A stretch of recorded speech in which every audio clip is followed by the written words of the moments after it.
Hey friends, today on the To Be the Church podcast, we are talking Old Testament narratives, preaching the Old Testament. What's that look like in the life of the Christian? Welcome to the To Be the Church podcast, where we explore what it looks like to truly be the church in today's culture. Andrew's here. Ben, So you weren't with us last week. I think we recorded without you. We're like, sorry, Ben. We're just going to do it right now. But you're here now. I'm here. It's exciting times. It's a new year. The NFL playoffs are in full swing. And Are they though? You smug son of a gun. Just rubbing it in our faces. I don't care, dude. no, the playoffs are still fun, even if your team's not in it. I wouldn't know, but sorry. You will after Saturday. What? The Texans beating them at KC? Is it a prediction? If that happens, I'm personally blaming you. I'll take that blame. All right. Also but credit. the third thing that's new is that we started a new series in the book of Joshua this Correct. past Sunday. Yes. And so our 5 churches are all going through, I don't know, how far do we get in this first series? So we get through chapter 10 or 11? 12, okay. 13 maybe. So with that, this is Old Testament narrative, lots of stuff going on. And one of the things here within the family of churches is that we are very specific on how we would teach Old Testament narrative, specifically things that have like battle or things that happen to Israel, and like how we would approach that and how we wouldn't. And so if somebody says to you, like, how do you approach Old Testament narrative, like in a way that is faithful to the text? And now we've talked about this before when you did a bunch of stuff on Judges and your doctoral program, stuff like that. But like, how does how we preach shape the way that we would preach these types of texts on a Sunday morning, in a way that maybe looks a little different than what people have heard with these texts preached before? Indeed. Yeah. So I think that texts and images from the Old Testament, different things, have been utilized in popular Christian culture in America in a certain way. And I think what you're speaking to, Tyler, is the way in which we approach an Old Testament narrative. And we approach an Old Testament narrative in its historical, literary, and theological context, right? You could say. And so we're gonna go into that Old Testament text and understand that this is an Old Testament narrative in its context in the Old Testament. This is a historical narrative. It's something that really occurred in history. And then in a literary way, we're going to go, what type of literature is this? Is this like Revelation, apocalyptic literature that has all these symbols and signs in it that are like you kind of figure out how to interpret? Or is this a narrative historical story that is specifically written to illustrate doctrine that is taught propositionally elsewhere in Scripture? And that latter way is the way that we're going to do that. So the kind of thing that I'm not hitting the nail on the head quite on yet is the idea of kind of allegorizing Old Testament stories, characters. And what I mean by that is to allegorize is to, man, I'm having deja vu right now, but I'm realizing it was probably on the videos I was talking about, the training videos. But Ben, I've been doing these short little 2 to 3 minute to 4 minute to sometimes 5 minute training videos on teaching Old Testament narrative and preaching Old Testament narrative and interpreting it for our lead guys and for our preaching teams. And so, I've been talking about this a lot, but I guess I haven't on the To Be the Church podcast. So to allegorize is basically to ascribe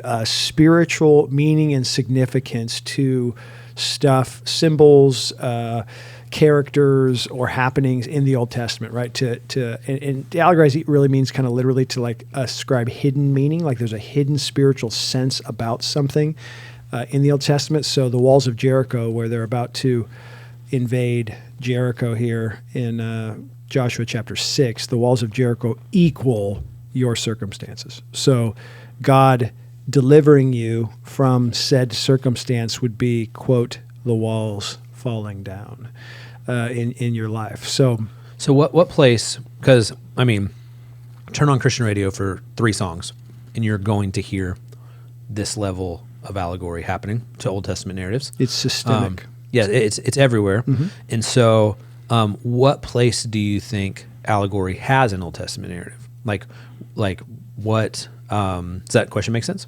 It certainly does.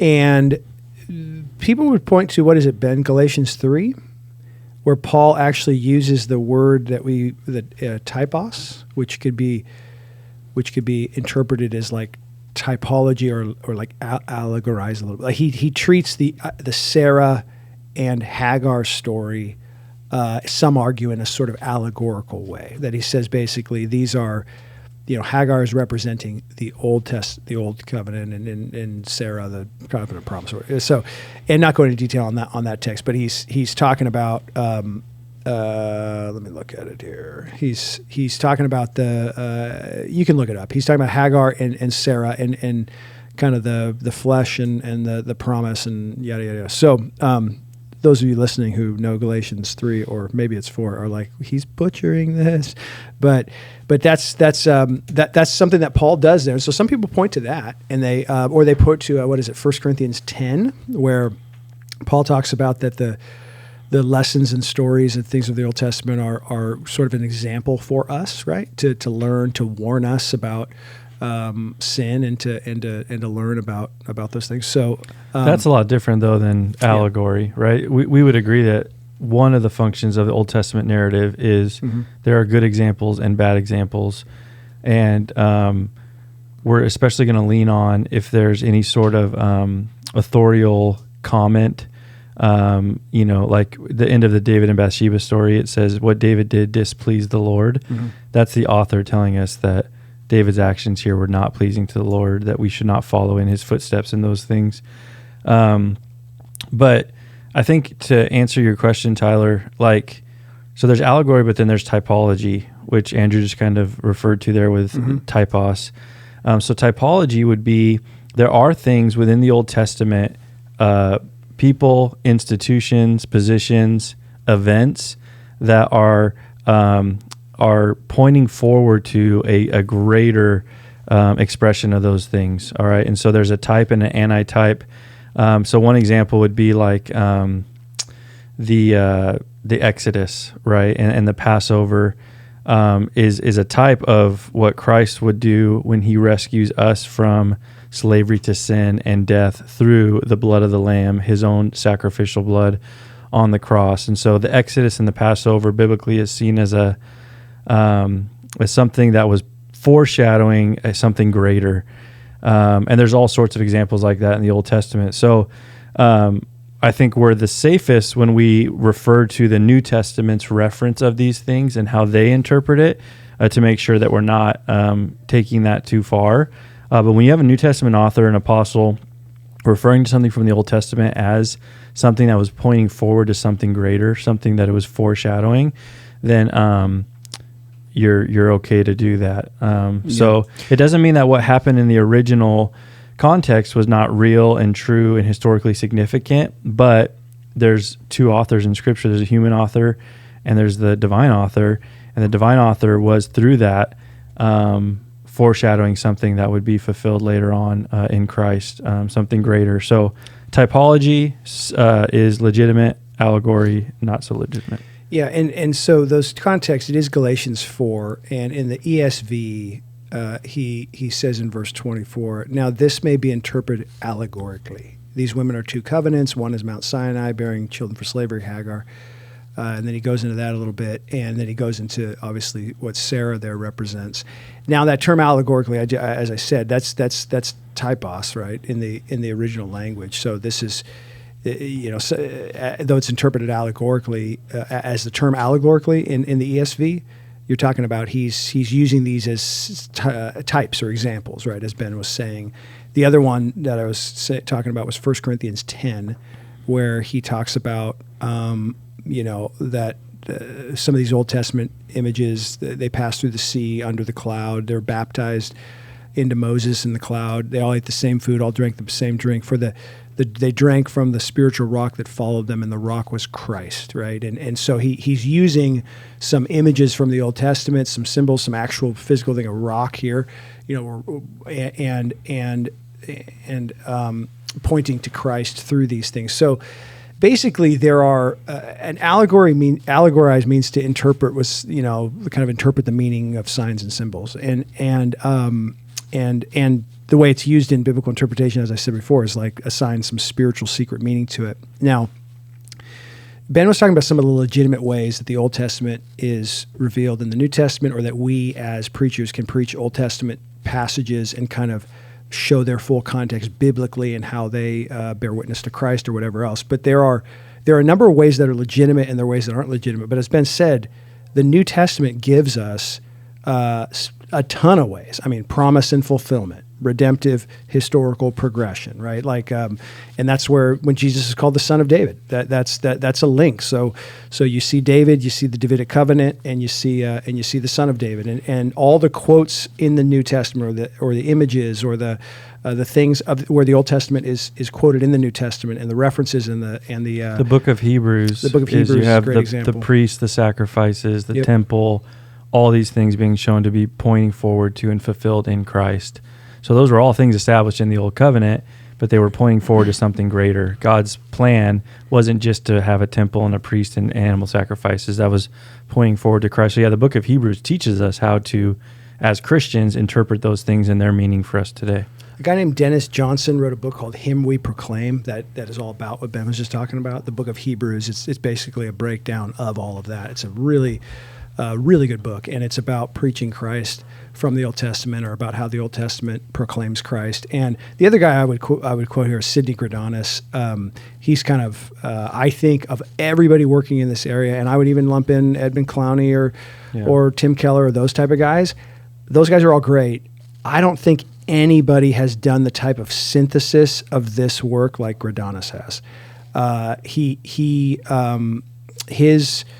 His ways to bear witness to Christ from the Old Testament, or how the Old Testament bears witness to Christ, preaching Christ from the Old Testament, it's his major work, and he's written a number of others. But yeah, his stuff is pretty legit there. He has 7 ways that you can preach Christ from the Old Testament legitimately, and he walks through how the New Testament authors show us that hermeneutical framework, right? So that's a great book on that, and that's something we've employed and utilized for years. And Ben and I were talking about that today over lunch. That I read that book, I think, back in 2013, 2014, and have been preaching the Old Testament through those kind of frameworks since then. But dude, I'm kind of running on this, but I feel like allegorically, to give people some examples of this, I said the walls, Jericho, right? Mm-hmm. But this week we have Joshua chapter 2, right?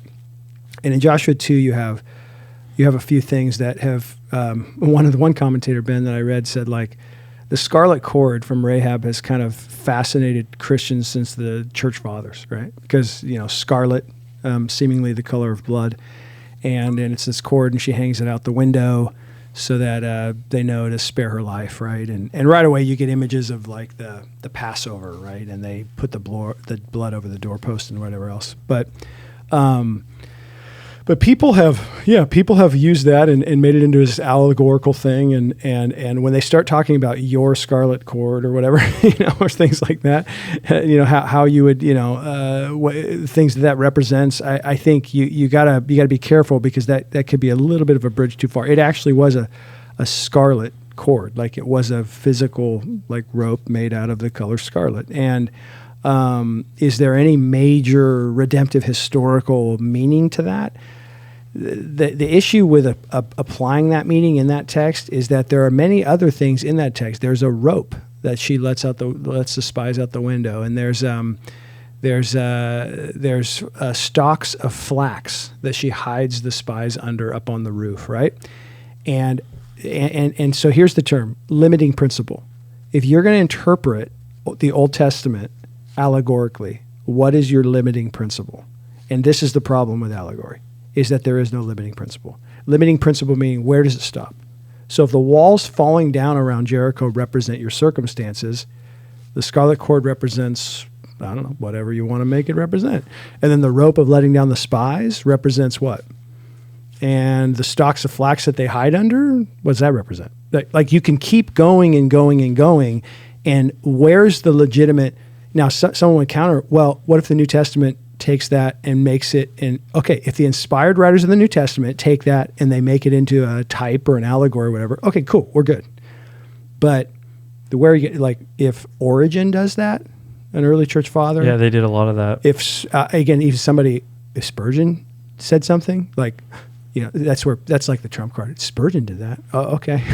Like, so What if Brandon Lake did it? Brandon Lake does it? I don't know who that is.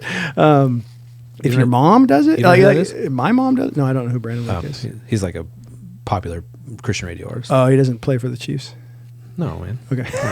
You're like, he's the Chiefs' third cornerback. Of course, he's backup nickelback. So, the road to Emmaus, where Jesus opens the disciples' minds to understand the scriptures, he shows how the law, the prophets, and the Psalms all pointed to him. And I've heard people say, man, it would have been so cool to hear Jesus walk through the entire Old Testament and show how it pointed to him. And although we don't have what he said in that conversation, I do think the result of that conversation is what we have in the rest of the New Testament. Yep. As his apostles interpret the Old Testament, because there are hundreds and hundreds of allusions and quotations and of the Old Testament in the New Testament. And so they're interpreting it in light of Christ, I think, showing us how you can legitimately interpret the Old Testament as a Christian and apply it to your life. And so, we follow the lead of the New Testament authors, again, while still doing justice to the Old Testament in its original context, right? Andrew, you and I have talked about how some people in the Christocentric preaching world jump to Christ so quickly, or maybe in illegitimate ways, that they don't do justice to the Old Testament text in its original context. And we must do that. We must interpret it historical, grammatical, and then theologically. So in theological, we would say kind of the biblical context, right, of the whole passage. I was reminded of like a section from my dissertation on this and I wondered if I talked about allegory in it, but I didn't. But I'm actually gonna read this paragraph because I think that this is kind of, there's the allegorical problem, which we see a lot on Christian radio, as you mentioned, Tyler. There's also like kind of the moralistic problem where we moralize the Old Testament in such a way that we take Joshua 1 and rather than preaching it as we did in our 5 churches last week, kind of in its biblical, literary, and historical and theological context, it's preached as kind of these lessons on leadership or whatever else, right? And here's what I say about, and this is about Judges. Those who read Judges for the first time will likely be shocked by the violence and debauchery of God's people. Preachers guiding their congregation through the book must navigate a flurry of hermeneutical and homiletical questions. How should we interpret God's instructions on holy war? Why does God use idolatrous, brutal, and depraved leaders? Is it doctrinally sound to pluck moralistic principles from these stories, offering them to our congregation as alliterated bullet points on how to act or what to avoid? Is it biblically justified to cherry-pick random leadership lessons from the lives of these characters, exhorting our listeners to muster Gideon's courage, Samson's strength, or Deborah's conviction? If you're going to preach 7 ways to be brave like Gideon, is it just as valid for me to preach 3 techniques for you to hit the nail like Jael, or Abimelech's secret 3 strategies to kill the competition?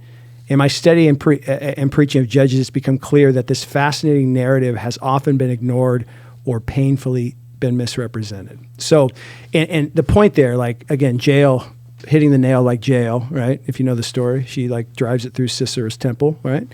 Again, Abimelech burns everything to the ground and kills all his brothers, right? And takes over after Gideon. And so my point there is that moralistic idea of I'm going to pluck these things and I'm going to say, here's ways that Gideon was courageous, so you be courageous like Gideon. Could you not say, here's ways that Abimelech was strategic? Here's how to be a strategic like Abimelech, or here's how to be, how to have the, hit the nail like Jael. Like so again, it's that limiting principle. It's that idea if you're going to put our framework onto the text from 21st century of like, almost like this is written so that I'll become a better boss to my employees. And that, now, I could argue it is written that you'd be a better boss to your employees, but that you would be more like Christ, right? That you would trust in him, that you would have that faithfulness. And the text does teach ethics, but there's so many ways we have ripped these stories out of context, almost as if they exist for us, right? And I'm like, I don't want to talk out of both sides of my mouth here. They exist as a witness of who God is and of who man is, rather than like what can I just sift out of this and squeeze like an orange and get him in my little orange juice cup of applicational nuggets for the day. So yeah. Okay, so let's go back to the walls of Jericho, and let's say there's a Christian who's hearing this for the first time, and they're like, okay, like I understand, but I was going through something really tough, and a preacher preached on the walls of Jericho, or I was listening to the Elevation song "Do It Again," walking around these walls. I thought by now they'd fall, but you've never failed me yet, and like I was so encouraged by the fact that like the walls are gonna fall, or by the fact that the preacher just called me, to, even if I don't understand, just keep blowing the trumpet or whatever. I was so encouraged by that, and it helped me get through a really tough time. And God used that in my life to whatever. What would you say to the Christian who's like, how do I square that?